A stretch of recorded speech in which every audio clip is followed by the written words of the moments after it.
Je vais vous faire un résumé du chapitre 34 de la Genèse, versets 1 à 31, un passage de la Bible qui nous présente un récit troublant et complexe, mêlant violence, honneur et justice. Dina, la fille de Jacob et de Léa, sortit pour voir les filles du pays.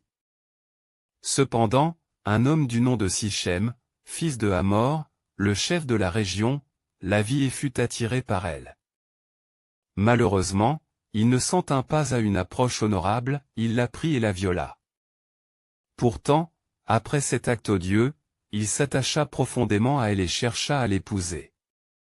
Son amour pour Dina le poussa à parler tendrement à son cœur et à demander à son père Hamor d'intervenir pour obtenir sa main. Lorsque Jacob apprit ce qui était arrivé à sa fille, il resta silencieux jusqu'au retour de ses fils, qui étaient au champ avec le bétail. Dès qu'ils furent informés, ils furent remplis de colère et d'indignation, car Sichem avait commis un acte de grande honte contre Israël en déshonorant leur sœur. Hamor vint alors auprès de Jacob pour proposer une alliance entre leurs peuples, il offrit non seulement de donner Dina à son fils en mariage, mais aussi d'ouvrir les portes du commerce et de la prospérité entre les deux clans. Sichem lui-même était prêt à offrir une dot aussi grande que nécessaire pour obtenir Dina. Mais les fils de Jacob, encore animés par la fureur et le désir de justice, répondirent avec ruse. Ils prétendirent qu'une telle union ne pouvait avoir lieu que si tous les hommes de Sichem acceptaient de se faire circoncire, afin qu'ils soient semblables aux fils d'Israël. Hamor et Sichem, convaincus que cette alliance leur apporterait de nombreux avantages, persuadèrent leur peuple d'accepter la circoncision.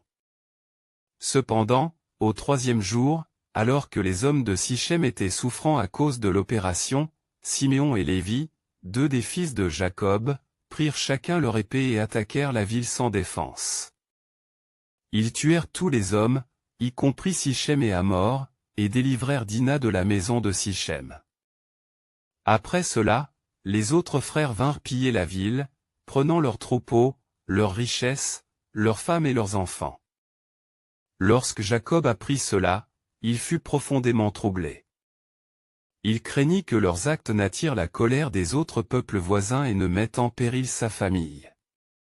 Mais Siméon et Lévi lui répondirent avec défiance, « Devait-on traiter notre sœur comme une prostituée ?» Ce passage soulève de nombreuses questions morales et spirituelles.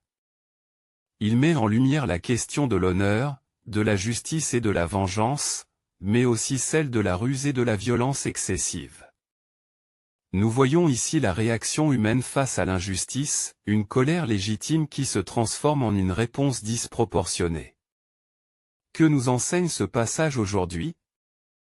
Il nous rappelle que la justice doit être équilibrée et que la violence ne peut être une réponse à la violence.